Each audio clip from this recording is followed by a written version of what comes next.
You are now listening to What's the Fuzz, a furry podcast that advocates for diversity, equality, and cultural exchange inside and outside of the fandom. Never miss another episode again. Subscribe to us on Apple Podcasts, Google Podcasts, Spotify, or wherever you listen to your favorite shows. And now, your host, Reiner. Hey Fuzzos, great seeing you. As you might have guessed, I'm Reiner, the Blue Dragon Dude and host of the show. If it's your first time coming in, well shit, thanks for checking us out. I hope you'll stick around. This episode was originally recorded in February 2021 and should be published around April 6th, 2021. Funnily enough, the birthday Teddy was talking about in this interview ended up happening. Don't forget to wish him a happy birthday, okay? And with that out of the way, we'll be talking about self-hate, music, and authenticity on this episode of What's the Fuzz. Tonight I'm sitting down with Teddy Wynton, a dubious drummer with his fingers on the pulse of the fandom. Be sure to check him out over on Twitter, @Teddy Wynton, linked in the show notes below. Thanks so much for coming on the show, Teddy. I can't wait to get into things and see where things go. But first, I'd like to throw in an icebreaker question. You ready for it? Sure. What's your favorite thing to listen to right now? Oh my god. It's kind of like it really depends on my mood, really, but without thinking, I would have to go into listening to Thundercat, Lewis Cole, Hiatus Coyote. Like it ranges from a lot of jazz to funk to electronic music to modern hip hop. I've been listening to a lot of Drum Corps stuff, like the Blue Coats, Blue Devils, Santa Clara Vanguard. Like I'm all over the place, really. But the most recent album that I've listened to was Lucky Day's new album, and it's spelled Lucky and then Day, D-A-Y-E. If you're not hip, get hip to Lucky Day. Great artist. Really cool stuff. He actually collabed with a singer named Yeba, and she's done collabs with Ed Sheeran and other people, but she's just a monster of a vocalist herself. So that's what I've been listening to. I'm just all over the place. So yeah. Damn, that was a very passionate answer coming from you. Thank you. Awesome. Now we are getting into the meat of the thing. Our listeners would love to know a little bit more about you before we get into things. So where are you from? How old are you? What are your pronouns, your ethnicity? And how would you describe your sexuality / gender identity if you feel comfortable with saying so? Okay. So I am Teddy Wynton. I am based out of Baltimore, Maryland.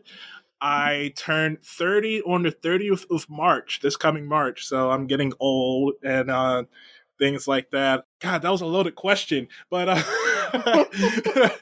yeah, I've been playing drums since 1995. So I started when I was 4 years old. And holy shit. Yeah, yet I still have a shit ton of things to learn. Even though I've been playing that long, I still consider myself a student of my craft. So, I play everything. Like I grew up in the Black American church, so when you grow up in the Black American church, you're kind of required to learn a crap ton of music with little rehearsal. So I will play everything from, traditional blues, shuffles and stuff to full on classical music to R&B and jazz. And that's led me to be able to play in different countries pre-pandemic. And I'm totally grateful for that, and that I'm able to make somewhat of a living doing what I love. As far as what was the rest of the question? I'm sorry. You're fine. It was pronouns, ethnicity, sexuality, gender identity. Okay, so my pronouns is he, him, or sometimes if I get angry, I'll talk in the third person, like Teddy don't like that, or they. So sometimes I might say they, but I do identify as he, him. So that's my pronoun. As far as gender or sexuality, I do identify as gay. That's pretty much me. That is Teddy Wynton, and boom, pow, surprise. There's not much about me. I'm pretty simple.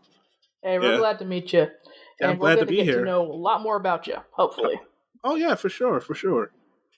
So, what's your main OC, and how do you feel you express yourself through them? Okay, so long story short, my main OC is a red panda. However, I created him after another red panda I created named Ian. Um, and I felt that Ian was too handsome to be my persona, as in like Ian is like very athletic and very attractive and whatnot, and like I don't do any sports. I don't work out much unless you consider drumming working out, but um, I consider setting up my drums and bringing them down the workout part. The playing is not working out, but um, as far as like Ian is concerned, I was just like, nah, Ian. I don't want people to be interested in Ian because of how he looks and his character. So I created another character that pretty much fully encapsulates who I am. So Teddy Wynton was formed in I think 2012 or so. So he's pretty much a drummer. He's very nerdy as far as like um, digging into record crates and reading liner notes and fun stuff like that. He's pretty much everything that I am in person. You know, he's like I'm kind of chubby. He's a little chubby, but like when he's wearing clothes, you wouldn't, when he's wearing clothes, you don't see belly or nothing like that. It's just like he knows how to fit into his clothes. But Gotcha. yeah, so Teddy Wynton's just me all around, especially on physical features. Like he wears really really big glasses. I wear really big glasses because I have a big ass head. So, you know, anything that you see that changes about him, that's what changes about him. Um, those changes come from me in real life. So I even down to the yellow shirt that he wears. I have a yellow plaid shirt that I wear in real life, So yeah. Does that answer your question specifically, or is there any I'd more? say so. I'd Oh, say it answers it, yes. okay, cool, The cool. Chad Ian versus the the Yeah, Virgin Teddy. well, here's the thing. I couldn't get rid of Ian, so I made Ian Teddy's older brother. So, Ian represents me, and as far as like fashion sense and things like that, being into fashion, and I still appreciate sports. Like if I wasn't a drummer, I'd probably be playing soccer or be playing tennis. So, and I do play a little bit of tennis in real life, and I love to play soccer. So that's still a bit of me in a way. It's just I felt that Mm-hmm. Ian was just way too hot to represent me as a persona. So so there you A go. little That's bit too idealistic. exactly.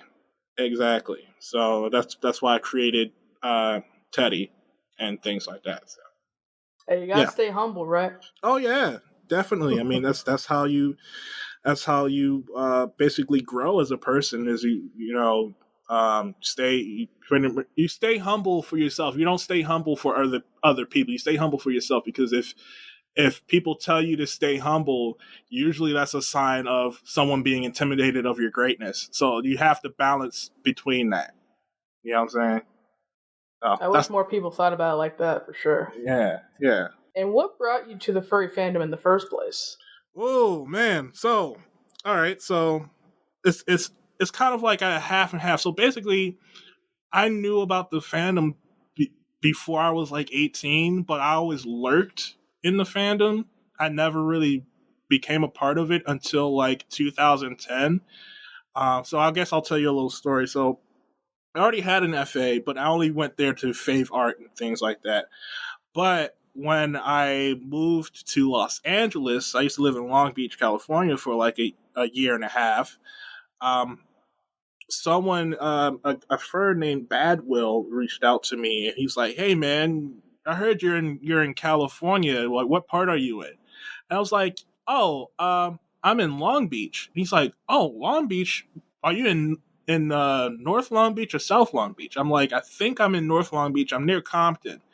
And then he said, "Oh, I'm going to just take a punch in the dark real quick. You don't happen to be at this apartment complex." I'm like, "How the fuck do you know about the complex that I'm in?" He's like, "Well, actually, I know these two furs that are in your apartment complex, and if you want, I can reach out to them and have them introduce themselves to you." So, um, I was going through like all kinds of like depression and shit. I was like a struggling musician in LA because one, they're really strict at that time and probably still are back then. They're really strict on who comes in and out of their venues because to my international listeners, if you're under 21, you can't enter any clubs because they have alcohol. So I was 19 years old living in Los Angeles trying to, network and make a living in LA with this rock band that I knew that was not going to make it, but I was just out there for networking.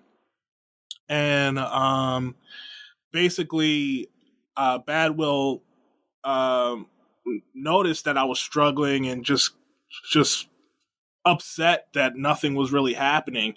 So he reached out to his friends that were in that same apartment complex. They introduced themselves to me, and they actually had me as a part of their show and things like that. And we still actually stay in touch. Jaitani and Catalina, they were a couple and things like that. So they were the first in real life furries that I've ever met, and I felt really welcomed with them. And the friends that I met through them were just awesome people. So I officially became a furry through them back in 2011. Or was it 20? No, it was 2010. I'm sorry. It was 2010 at the time. I attended my first con in 2011. So there you go. That's the story. Damn. What con was that? Fur Fright, which used to be for Apocalypse, and now it's no longer a con. It doesn't exist anymore. Damn. Yeah. So I guess some people will say, "Oh my god, you're almost a gray muzzle." I'm like, please don't. I mean, you literally are a gray muzzle, aren't you? I mean, yeah, I turned 30 at the end of next month, so yeah, exactly, I guess so. Exactly. So, yeah. Everybody's going to start calling you Grandpappy soon. Anyways. Since you've been a furry for about an eternity, have you noticed have you noticed a lot of changes over time? Oh yeah. Oh yeah, definitely. First of all, before I even get into the diversity portion of the fandom, I remember like I don't mean to toot my own horn, but I remember I used to dress better than a lot of furs when I went to my first fandom, because I understand everybody's about, be yourself and things like that. But for me, fashion and things like how I look was very important. Well, it still is. It's very important to me. So like how I coordinate my clothing is very important to me.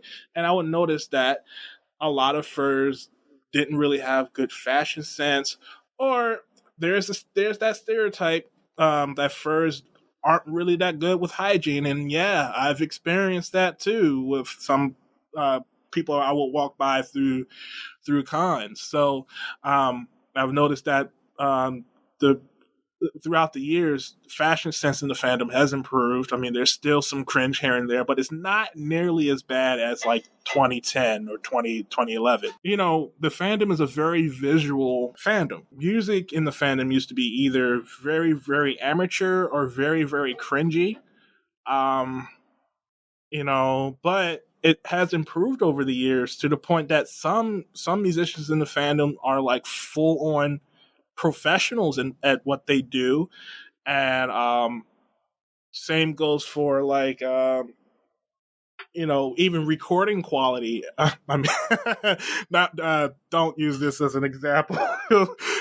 For those who are listening, it took forever to get set up.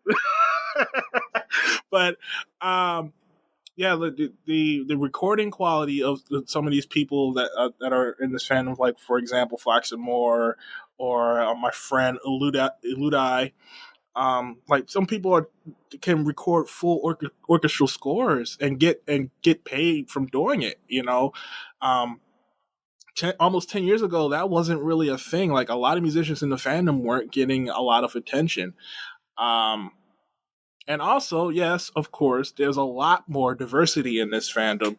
Like when I first joined, there weren't a lot of people of color. There might be like maybe one black person, there might be one Asian person, there might be one um, person from another country. Now it's like a lot more diverse and also a lot more understanding of what other people of color uh, go through in their lives. And when furs of color speak of their experiences, there's less shutting down or dismissing of their experiences. Like if you think furries shutting down uh, people of color, and when it comes to people of color talking about their experiences is bad now, it used to be a lot worse back then.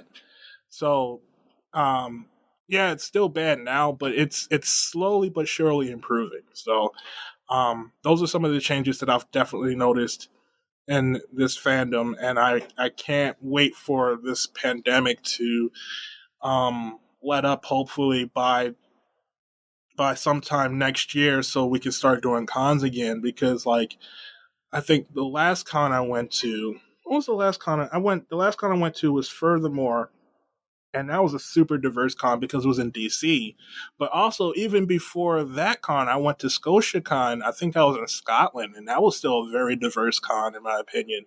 So, yeah, a lot of things are definitely making a change for the better in this fandom, in my opinion. So that's where I stand. Hmm. Yeah. So. That's pretty interesting. It puts things into perspective because you hear a lot of talk about how underappreciated a lot of POC are in the fandom these Oh, they days. still are. They still So, are. Mm-hmm. thinking about it back then, it must have been like, geez. Oh, you couldn't even talk about, um, your experience, your experience as a, like, for, I'm speaking for myself as a Of course. as a black American. You couldn't like if you mentioned it or tweeted it. Oh no, furries would put their heads in the sand and be like, "Oh, woo, no, no, no! Don't talk about. They'll call your plight politics." So I mean, they still do, but it's not as bad because they see it on the mainstream news now. So Yeah, yeah, they're seeing BLM as like a hashtag and and you stuff. know what? Okay, real quick. You know what's really irking me is I don't like it when people are performative with the BLM thing. Like they'll say some really really fucked up shit, but they have BLM in their profile, and I'm just like, you're just saying that so people just won't look at you weird. But that's a whole different conversation. That's a whole different can of worms. Yeah. So yeah. Well, yeah, we could go on for that about that for like a minute. I bet. Oh yeah, definitely. Like on SoCal Chef's podcast, we actually had a discussion about you know uh PLCs and the fandom and the stuff that we have to deal with on a daily basis. Like I remember having to go to Anthrocon. I went to Anthrocon and I was hanging out with him first, and he was like, "Yeah, let's do this," and it was like almost like illegal hood rat shit. And mind you, these furs were white, and I'm black, and I'm just like, I'm sorry, I can't take part. I can't take part of that. And they were like, why not? I mean, it's just the police. I'm just like, just the police? You don't understand. You might be able to walk away unscathed or in handcuffs, but I might die. So like, no, I'm not going to take any chances, especially with in a city like Pittsburgh. So no, Hell so no. F no, that. You would yeah. literally just be another headline. Yeah, and No. I mean I have a thread where I have a thread where I'm actually breaking down. Like I have an emotional breakdown over what's going on to people that look like me, and I pretty much said, I don't have a police record, and usually when the police kill someone, they try to find everything to discredit that black person to make them look bad, so people can say, well, he should have been doing this, he should have been doing that. I don't have a record. So usually when someone doesn't have a record, usually that person of color's death goes under the rug. It gets swept under the rug because they can't find anything to discredit that person of color that doesn't have a record. So, you know. Either that or they look so far like 20, 30 years ago. You talk to someone who was later then arrested for some random misdemeanor or something, or they Yeah. got like a parking ticket or something. Yeah, you associated with this person, so therefore you must be bad. So What, you went to high school with this guy? Wow. What a yeah, thug. yeah. So yep, this is America. So yeah, that's it. That's Yeah, pretty much it. exactly. Yeah, But it's good to know that they're at least more open to it these days. Even if it's still bad, it's better. yeah, yeah. I mean, we still get a lot of people that will play devil's advocate, and well, like I see the patterns all the time. Usually they'll play devil's advocate, or they'll say, "Give me proof of this and that," and no matter how much proof you give them, they will still dismiss it. I call it listening when you already have a response ready to go. You're not really listening. You're just listening to act like you care, but you really don't. So Yeah, yeah. honestly, especially those people that ask something, but it's not really a question. It's more like a really offensive statement. And just be like, just curious, just wondering. Yeah, yeah. I hate that because I'm like I already know where it's gonna go, and that's why it like sometimes I see some people say why are black people always angry? Why do they always get mad? It's just because you don't listen. You only listen to respond. You don't hear them out. You don't hear their experience. So of course, when you constantly have to repeat yourself and constantly have to have a Harvard grade essay ready to go at any beck and moment, that shit gets exhausting. So yeah, it sucks. It really sucks. So yeah. So I'm guessing this is going to be pretty obvious, but has the fandom changed your life in any meaningful way? It has in a way of appreciating my identity, and also not having to worry about having to. I mean, I still cold switch a lot in this fandom, but I don't have to cold switch as much in this fandom, if that makes sense. And I really appreciate that. Also, the fact that like I get more support in this fandom than I ever could get from my normie musician buddies or my normie friends. And I get it because a good chunk of the fandom is pretty financially well off. Like I'm not even going to dismiss that, but the fact that I'm appreciated for what I do and appreciated for my character, not my persona, but who I am. But it really does mean a lot. And I really do appreciate the fandom for that. Like for example, back in December, and there's many moments where the fandom saved my ass, but the most recent moment is where I had we had a bad rain slash snowstorm, and for years the roof of my house has been leaking, and sometimes water would leak into different parts of the house, and it started to leak into my home's bathroom. So it got really bad to the point that you could see the roof start to cave in. Oh, And that's bad. yeah, and then one day, one more snowstorm happened, and it caved in, and basically the whole bathroom ceiling just collapsed. Ah. Yeah. So here's a little thing about my life. Yes, I'm a musician. I've traveled different parts of the world, worked on cruise ships and things like that. But it's really hard to have any kind of savings. I mean, yeah, I still live with my folks because I'm trying to save up my money and catch up with life and things like that. But like when you have something like that happen to you, um, that shit sucks. Because I was trying to save up my money to get a car and move out and try to live on my own, and to have that happen, the shit really sucked. So I went to Kofi, went to Kofi, and I just constantly let people know, hey, look, I might need some help with getting this roof repaired. And I kept people up to date on what I'm doing. Like, hey, I reached out to a contractor. Here's a video of him giving my quote. Like, I wanted to give people, confidence to be able to donate and know that the money is going towards the roof and not into my pocket so I can buy a freaking fursuit. Because sometimes I've seen some people do some things like that in the fandom where, oh no, this has happened, I need some money to help, and then they end up buying a $3,000 fursuit. I wanted them to know that this money is going towards roof repair and only roof repair. So, people retweeted that around, and I was able to raise money to get the roof hasn't been repaired yet because it's been snowing a lot, but I got the funds raised and things like that, and I already put a deposit in to basically so the contractor can get the materials to repair my roof. So yeah, the fandom has definitely saved my ass multiple times, and that was the most recent moment. So yeah. Hey, that's really nice. Yeah. I hope that actually turns out well for you in the long run. I really hope so too. So anyway, I wanted to go back to what you said earlier about code switching. How would you define code switching? Code switching would be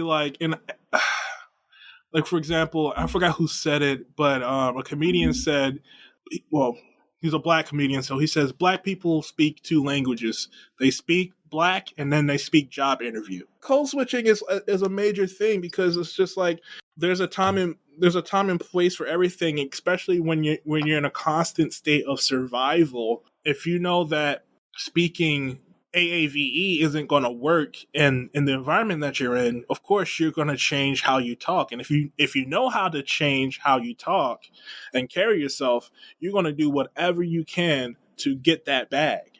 So unless there's situations where people actually appreciate you being yourself, which being a black American, a lot of times that rarely happens. And also, I mean, it happens on both sides of the coin. Like, I've been made fun of for speaking properly. Like, I've been called a panda bear. I've been called an Oreo.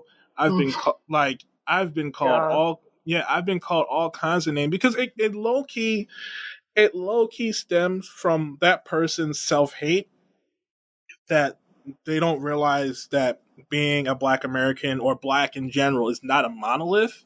So they think I'm trying to suck up to the white majority. I'm just like, no, this is just how I talk. I can still talk AAVE, but like when I'm in situations where I'm not the majority in the room, or I know it's going to make people uncomfortable, I'm not gonna be like, okay, for the Baltimore accident, usually what people say in Baltimore is like, fuck it is, dummy. Like, I'm not going to walk up to someone and say, fuck it is, dummy, because people might not know what that means. I would not know what that means. Yeah, so fuck it is, dummy is basically, how are you, my friend, and in a black Baltimorean accent. All right. Yeah. Yeah, or in DC, they'll call you Mo, like, what up, Mo? Like, they'll or in Philadelphia, they say John, and John can be anything. So like, hey, yo, you seen that John over there? And they'll point at whatever the John is. It could be a fine person, or it could be an ad to a McDonald's. It can be anything. So AAVE is a beautiful thing, but it doesn't make the majority comfortable unless they're hip for some reason.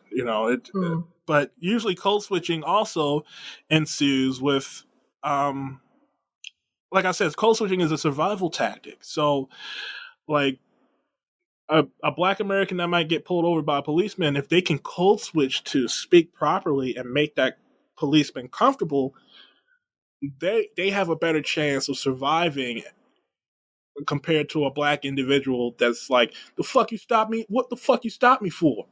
The fuck you doing? What, like, because here's the thing. For some reason, being a passionate person is not acceptable if you're black. For some reason, Right. it's considered a threat. It's considered inappropriate. Like, for example, I don't know if you saw on Twitter of this. I forgot who this white tennis player is, but she threw her racket and she had a whole she had a whole tantrum against Serena Williams. Now, if you scoot back a few years later, Serena Williams had a whole tantrum, and there was a whole comic disrespecting Serena Williams. But since this tennis player that threw a tantrum was white, I mean, I hate to basically talk race sometimes because it's exhausting. There weren't any memes. There weren't any, there wasn't any disrespect. I mean, there was some disrespect, but it wasn't nowhere as bad as what Serena Williams went through.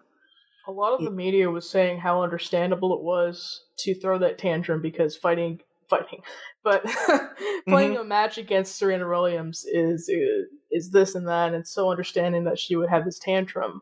Yeah, they're trying to find when Serena Williams lost her cool because tennis is fucking heated, literally.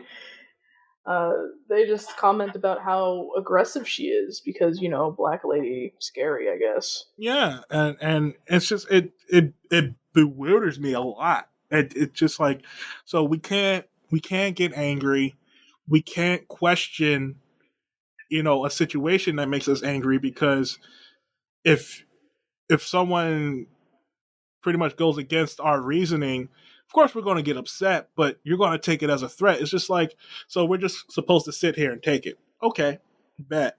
All right.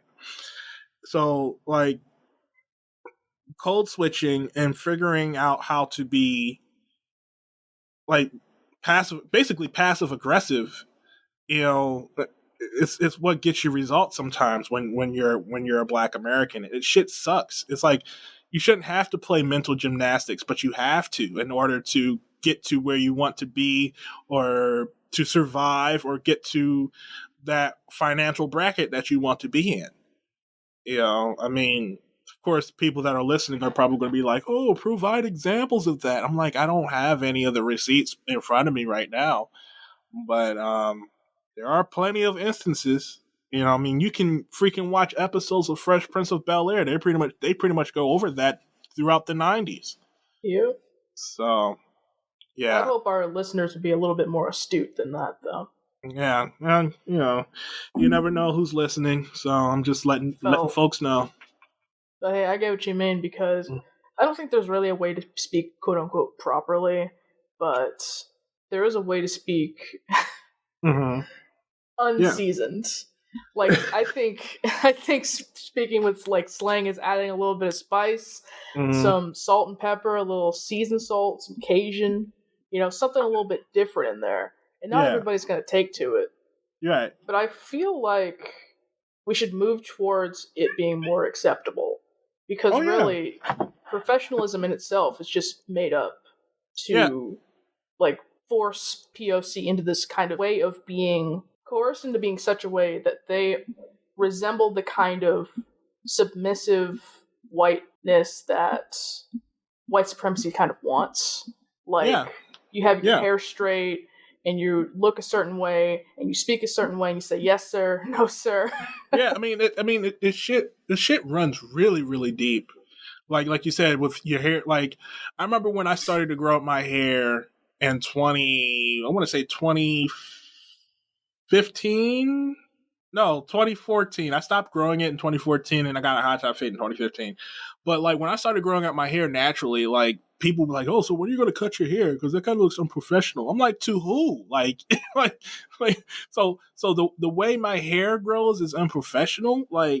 Oh, well, you should keep it short. I'm like, no, this is how I'm expressing myself. A lot of my hair, fluffy.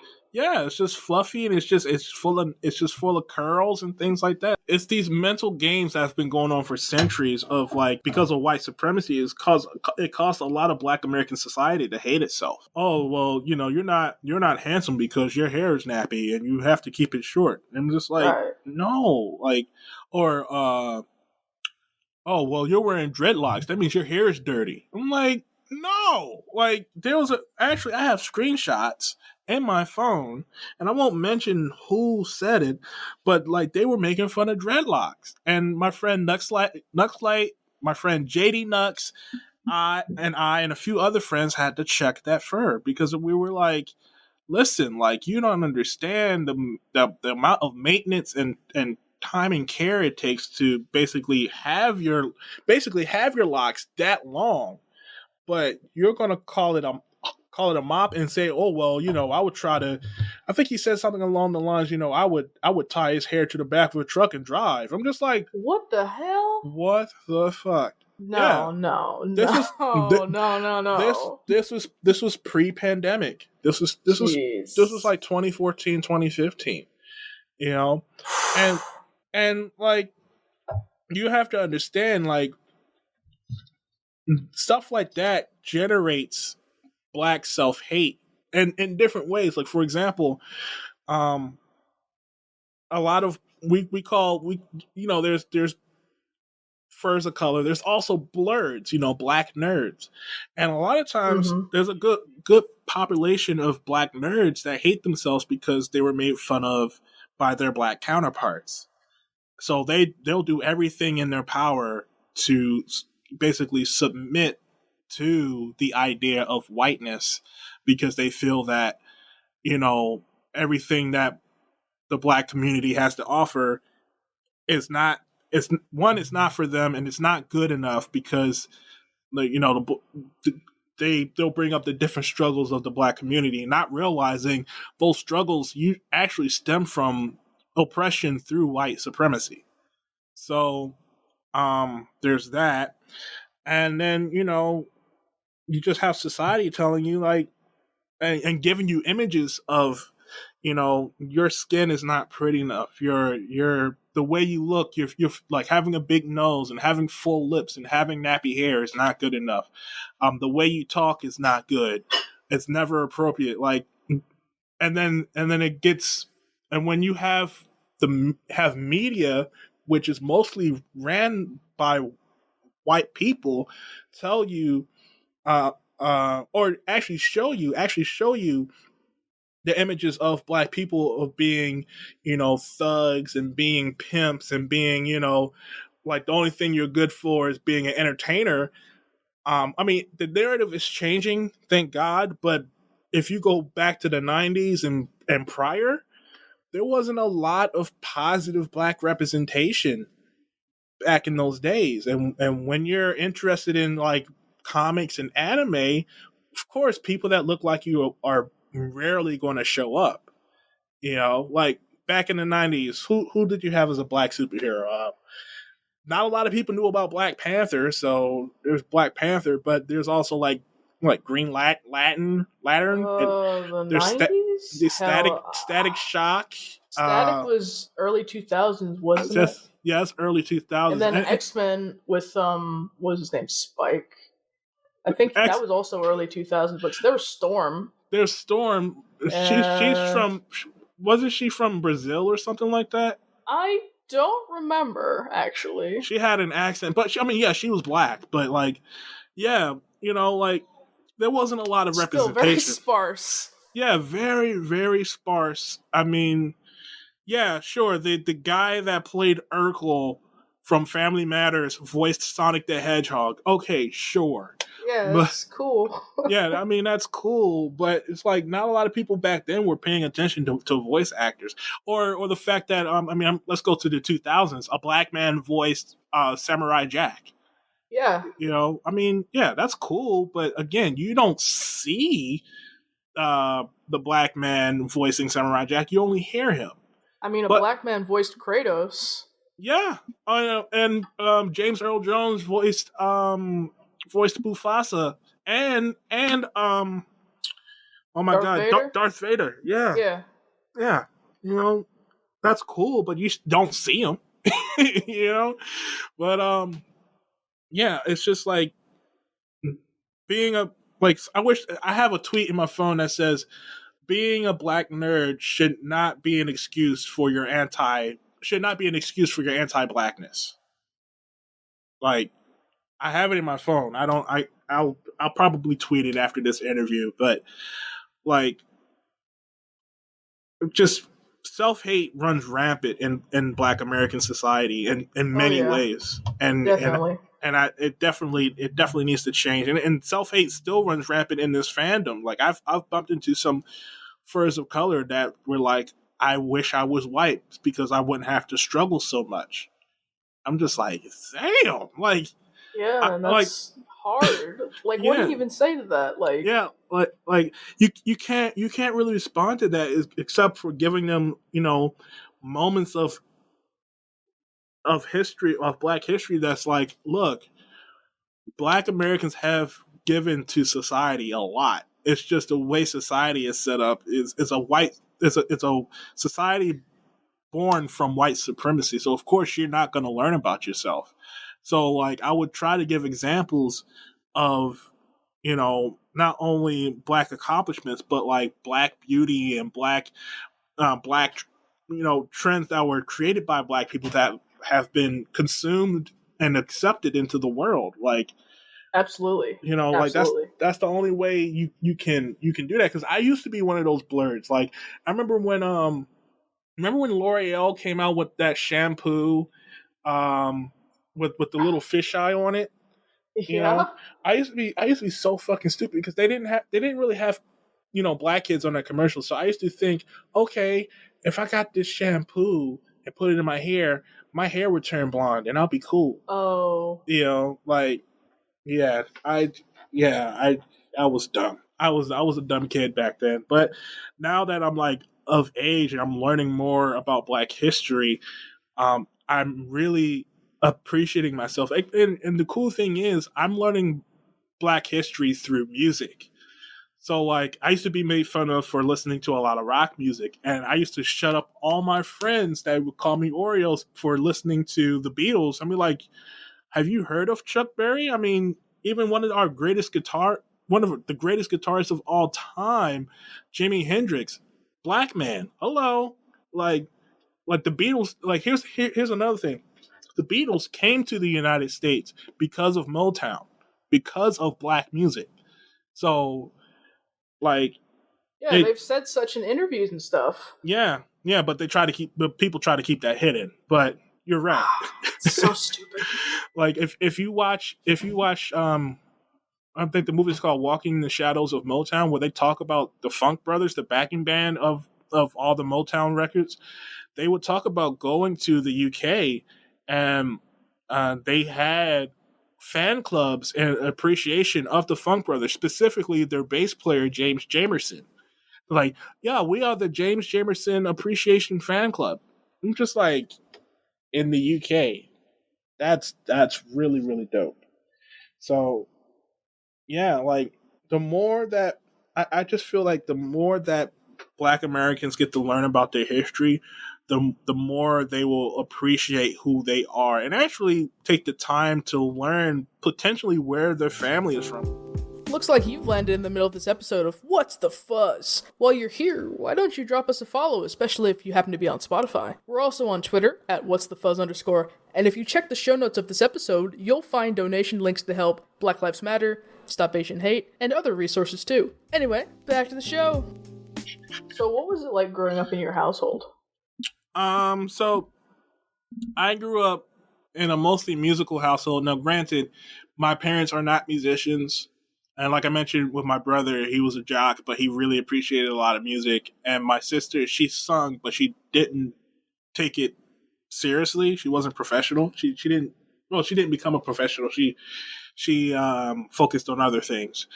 But music was always around the house. Like, for example, I kind of came up with a theory on why I'm a musician. So before I was born, while I was in the womb, my mom worked at a radio station. So I'm guessing the music that she would hear, or the vibration from the music, would go through her womb and I could just hear everything.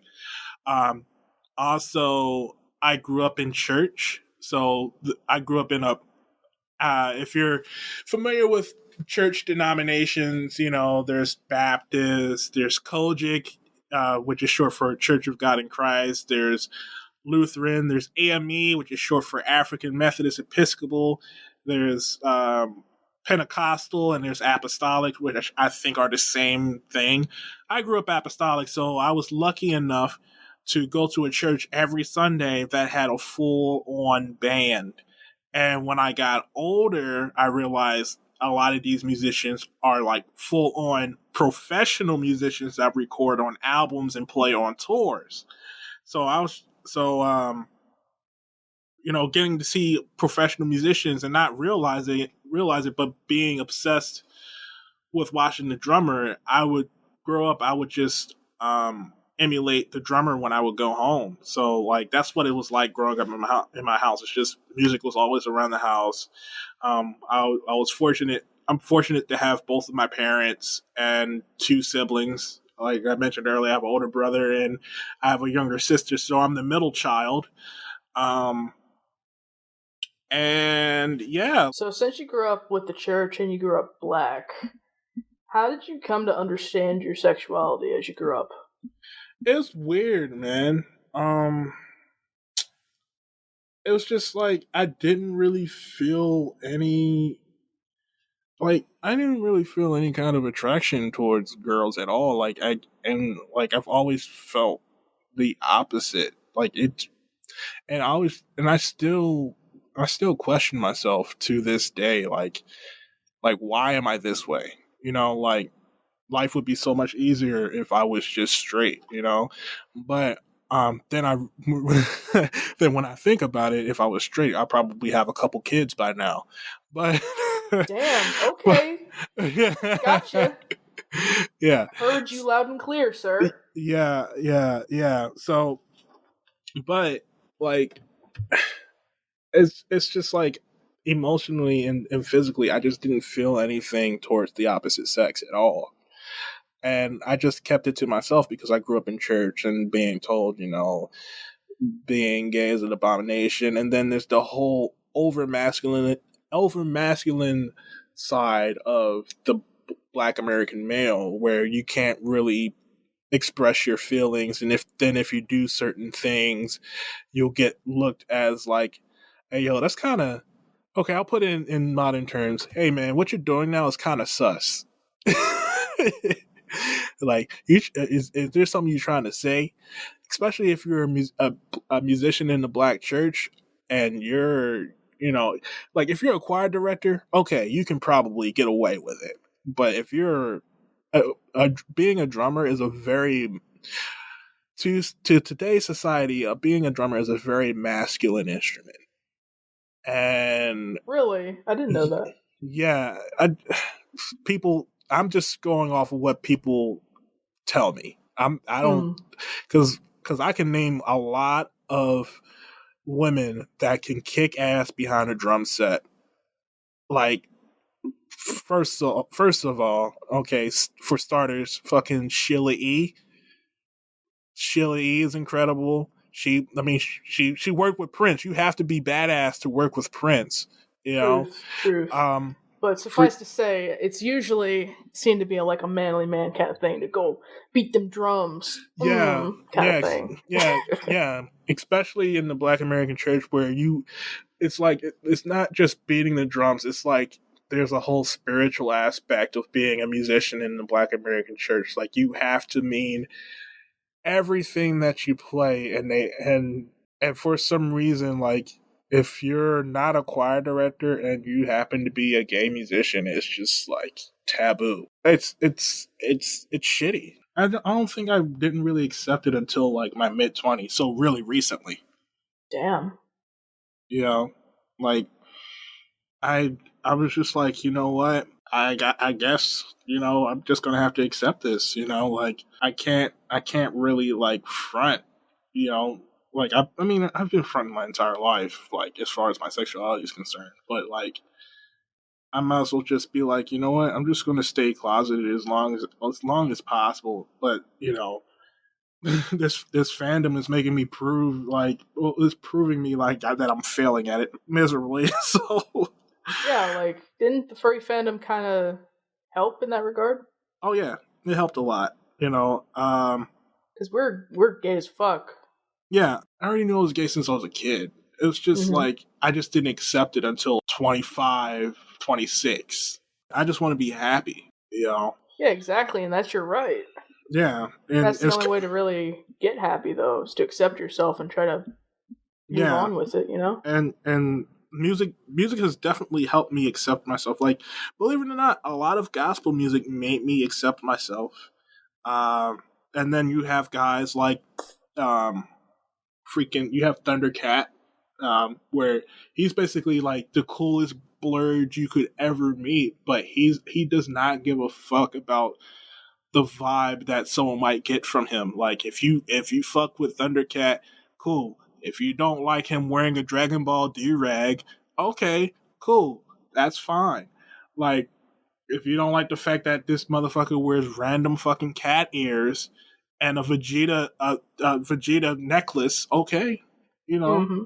like, Thundercat is 100% himself. Same for, like, who else? Lewis Cole. Same for, like, fucking Janet Jackson. Like, even though she knew that she was born into like a fucking legendary family, but she found a way to be herself. You know, So so you want to stop front and be authentic. I mean, I feel like I'm authentic in a lot of ways, but when it comes to my love life, I'm definitely not authentic. I've been fronting my entire life. Like, and also there's the fear of like, I've been I've been so used to having to worrying about what other people or how other people feel about me, or I've been so concerned with uh, what other people might think about me instead of like this. I still struggle with that balance of like being selfish yet being selfless. You know, it's hard to Mm. balance. It's really really hard to balance, especially when you're a person of color. It's really hard to be uh, to balance between selflessness and selfishness. You know, so I'm still, even almost at 30 years old, I'm still trying to figure that out. You know, like, Wait, man, it's never too late, you know? yeah, I mean, I wish I could afford a therapist to actually, try to figure all of that out. So because I feel that uh, I know we're kind of going off script here, but I feel that if I had a therapist at a younger age, um, I will be more confident in who I am than I am now. I feel I'm pretty confident in myself now, but I think if I had a therapist, like a professional therapist, and like when I was like maybe 10 or 11 or something like that, I think Mm-hmm. I would get through life so much easier. Oh, yeah, 100%. Yeah. 100%. So, what are your long term goals when it comes to music? Oh, okay. Well, since the pandemic kind of, sorry, my cat is like jumping into things. Get out of here, stupid bitch! Get out! God damn it. Um, as far as my long term goals as a musician, I definitely want to go on to a legit tour or record on a legit record for a major artist and get paid not only for the session but also get paid royalties if it's a hit. Um, and I mean, I can record studio quality stuff from home, and I also know a lot of musicians that record studio quality stuff from home. So I don't even have to go to a major studio to basically record for a major artist. As far as like a major tour, I I did tour with a Michael Jackson impersonator, and that was really cool. But it was like a D level tour. We've toured Turkey. I did 6 shows in Turkey, did 20 shows in Australia, 5 shows in New Zealand, and I think 2 weeks of shows in Brazil. And then the Michael Jackson impersonator decided to let go different parts of the band, and I was one of the band members that were let go. Um, but that tour was kind of like it was shitty on some parts. I won't get into detail about that, but I just want to play a tour or be part of a major tour where I don't have to worry about backline information. Backline is basically, the equipment that is provided for you, or I don't have to worry about how I'm going to be getting paid or per diem rates and things like that. Like, Mm-hmm. I want to have everything in writing where I know all the details about every place that I'm going to. Um, Another long term goal is basically I just want to continue making a living off of what I do and what I love to do. That's the main goal right there. Is just uh, being able to pay my bills with doing what I love and not being able to, and not being like, ugh, I gotta go to my day job and do something I love, do something I hate. But once I get home, I'm gonna play some drums, and then once you get home, you're just too tired to play drums. No, I want to be able to focus on my drumming full time and be able to make a living off of it. So it sounds simple, but it's easier said than done. Definitely.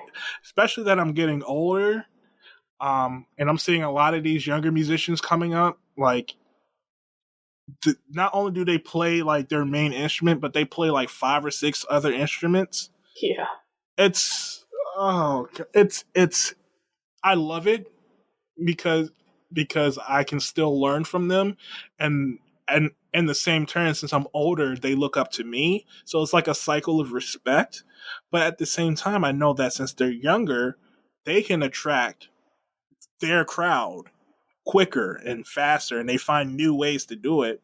But since I'm older, it's just like I know how the generation before me feels. Like, my time is up. I'm no longer 25. Nobody wants to pay attention to me. So it's just like, yeah, it's a nerve wracking feeling that I'm going to be hitting 30 this year, and just like I feel like my time is up, but I know it's not. Like, I have a lot more things to do. It's just going to be harder to keep that attention because I'm no longer that young kid that understands the music that came before me.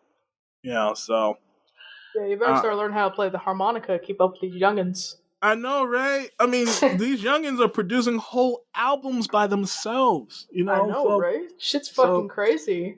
Yeah, like there's a young drummer in the fandom named JPC dude. He's from Mexico, and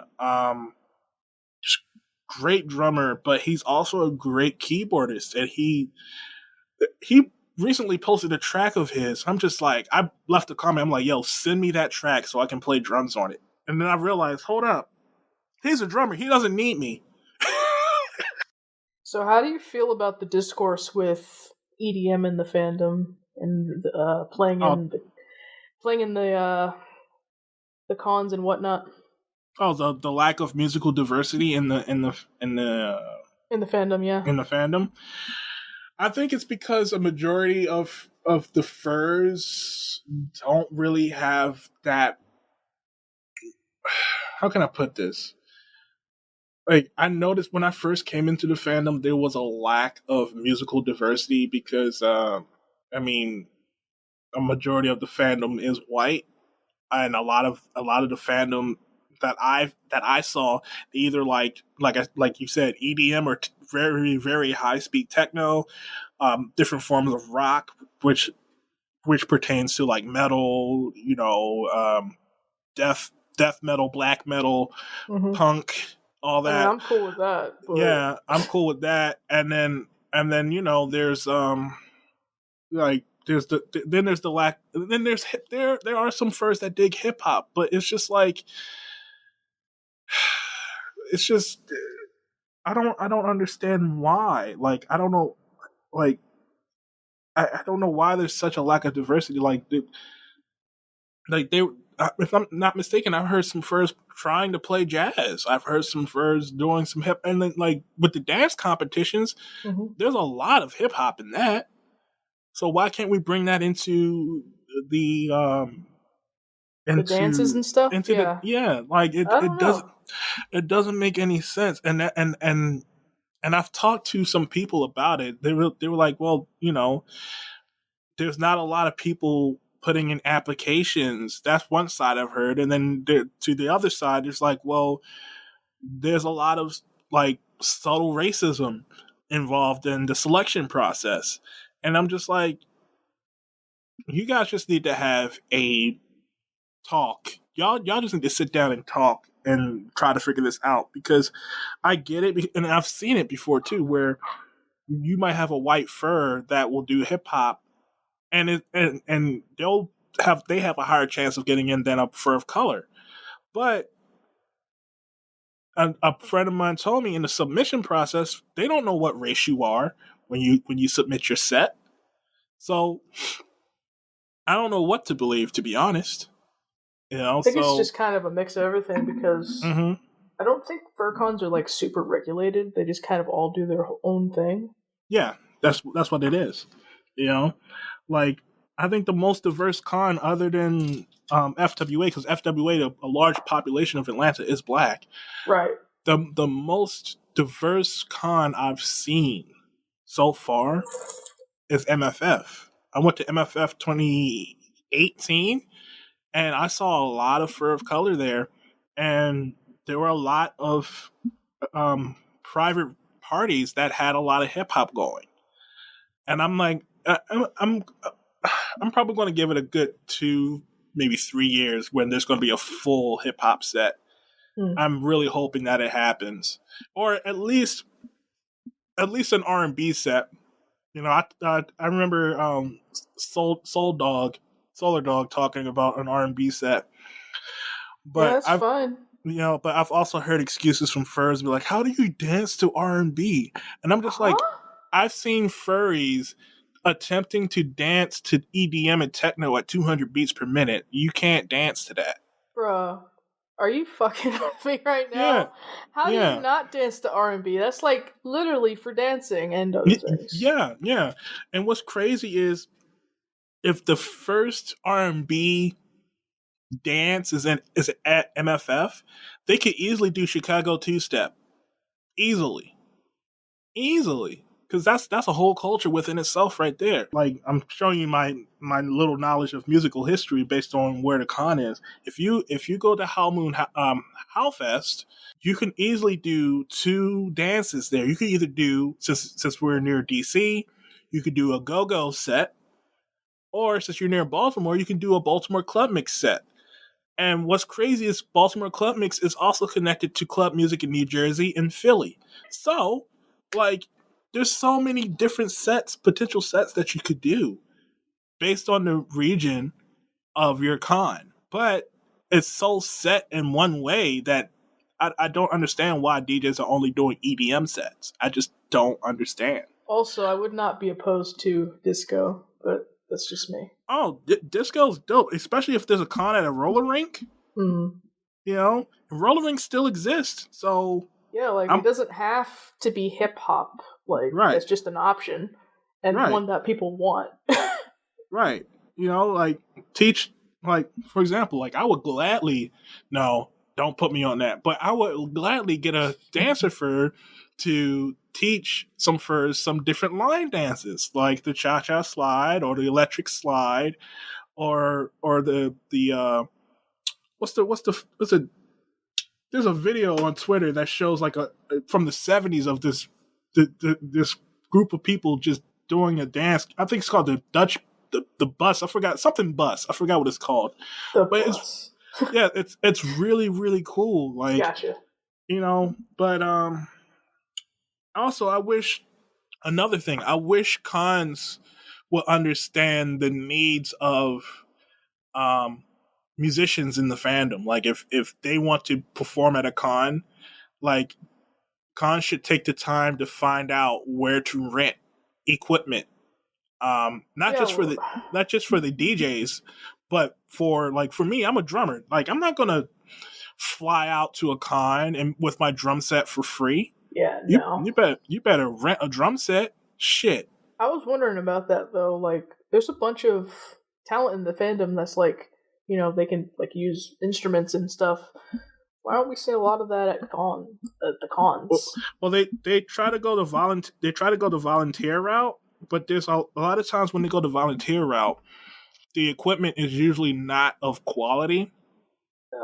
And then the rental route, you have to pay money to rent equipment. But like, for example, the two cons that I really enjoyed playing drums at was Eurofurence, because they provided me a drum set that was worth well over $5,000, and it was a drum set I've always wanted to play on. But Eurofurence is like one of the, if not the biggest con in Europe. And then I rented, someone supplied me a drum set at FC, which I thought was garbage until I played it. And then I rented a nice little snare drum, and I had a blast playing on that drum set because it was well maintained. So it's just like, I wish there were more companies that understood the needs of the furry fandom, but at the same time, I wish furry fandoms would understand, hey, we musicians can't just show up and play. Like, you can ask Foxamore, you can ask Pepper, you can ask any musician that's performing at a con their horror stories of being dismissed because they're not a DJ. Damn, seriously? Yeah. Damn. Yeah. And I mean, shoot, like I said, I'm a professional musician. I low-key wish performers could get compensated in some kind of way. Like, if you're not going to pay me for my time, all right, at least cover my reg or cover a part of my room, because I'm providing entertainment. But, that's a whole different conversation. Like, it's probably like one of those things where it's like nobody's making anything because they're all like volunteers and stuff, so nobody should get anything. Yeah, but my thing is, okay, if nobody's getting anything, how are you able to rent the lights and the speakers and the stage? How are you? Yeah, that's what I'm wondering too. How are you able to pay for that? Like, we gotta make something happen. I mean, like, I'm sure Otti has definitely pulled some strings to make that happen. But not everybody's Otti. Shout out to Otti. Love you, Otti. But, yeah, like, I don't know. Like, there needs to be like a whole discussion on how to show people that, furries are not always amateurs. There are some full-on professionals in this fandom. Like, I know some people in this fandom that work for Disney. I know some people that work for some major companies. I mean, furries are everywhere, and people don't realize that. Anyway, the point is, EDM is a thing, and we could change that someday. That'd be cool. I was planning to attend AC before, the pandemic hit, and I was going to offer a panel of how most forms of music are related. Like, I would start with, rock and roll, or start with blues, rock and roll, jazz. And, like, for example, with EDM is the grandchild of reggae music. A lot of people don't realize that. Mm-hmm. But I won't nerd out on that. But, and like jungle something? Yeah, jungle, drum and bass, all of that. It all stems from reggae.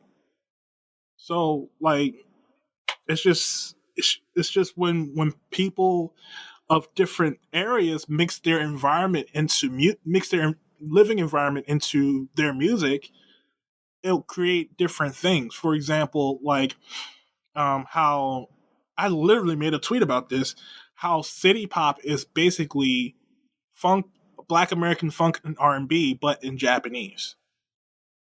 Wait, it's what? Yeah, city pop is funk and R&B, but in Japanese. It's J-pop. It's 1980s J-pop, but it's funk and R&B because of all the musicians that were involved. Like, for example, Stevie Wonder used to work with a city pop artist. There's a Japanese fusion group called Cassiopeia, and a black producer named Harvey Mason, who's a notable drummer for this band called Foreplay, worked with Cassiopeia and got them to the States. Then there are also for example, the drummer Yogi Horton, he did stuff for Luther Vandross. He played drums for Luther Vandross. He had a lot of involvement with a lot of Japanese pop acts in the 80s. So a lot of Black American musicians were involved with Japanese city pop, but a lot of people don't know that. Japanese city pop drew a lot of inspiration from funk and R&B music. So but a lot of weebs want to make it a vacuum. It's not. It's just funk, R&B, and soul music in Japan. Like, I tell people, take note of how many times major Black American acts will travel and tour in Japan.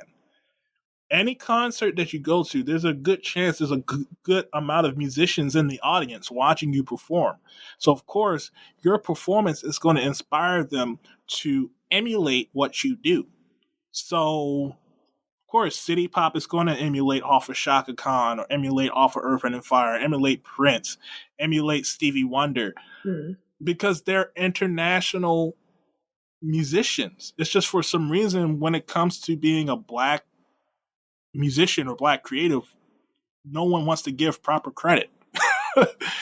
So, but that's a whole different conversation on when to give credit when credit is due. But that's the real shit right there.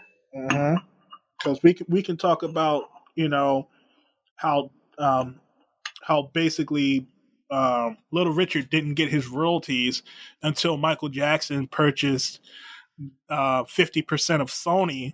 So he owned Little Richard's publishing, and he gave Little Richard his publishing, meaning that Little Richard could get royalties. That's fucked up. Yeah, literally people had to buy the system. Yeah. People only think, oh, Michael Jackson bought the Beatles catalog. No, Michael Jackson bought 50% of Sony. He owns half of the publishing that Sony has. So any label that's under the Sony label, Michael Jackson got 50% of the royalties because of publishing. Damn.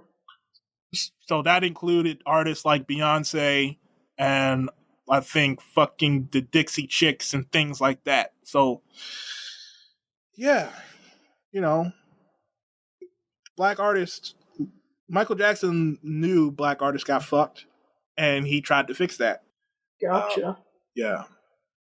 What are some cool BIPOC furs out there doing cool shit that you'd like to shout out? Oh, man, there's so many. I have to shout out Solar Dog, Gozi Tiger, or Light Skin Tiger. It's Gazi, actually. But... Gazi, I'm sorry. I didn't know. That's cool. I have to shout out Gucci Feline. Oh my god, Synchro Trace. If you haven't checked out his comic Mood Monster, please go ahead and do it. It's really, really good material. I want to shout out Ty Pesh. I want to shout out Bruca Jones. I want to shout out Anixis Arts. I'm like going through everybody. Tanya Song. Oh my god. Tanya. Shout out to Tanya. I think that's everybody. I know I'm missing a lot of people. I am so sorry if I haven't. That's fine. I'm not the one in your shoes that's going to get beat down. But anyways. What's your favorite thing about being a furry? Favorite thing? The constant flow of creativity. Like constant flow of ideas. Like for me personally, like I'm constantly creating characters in my head, and how they would fit into my little universe.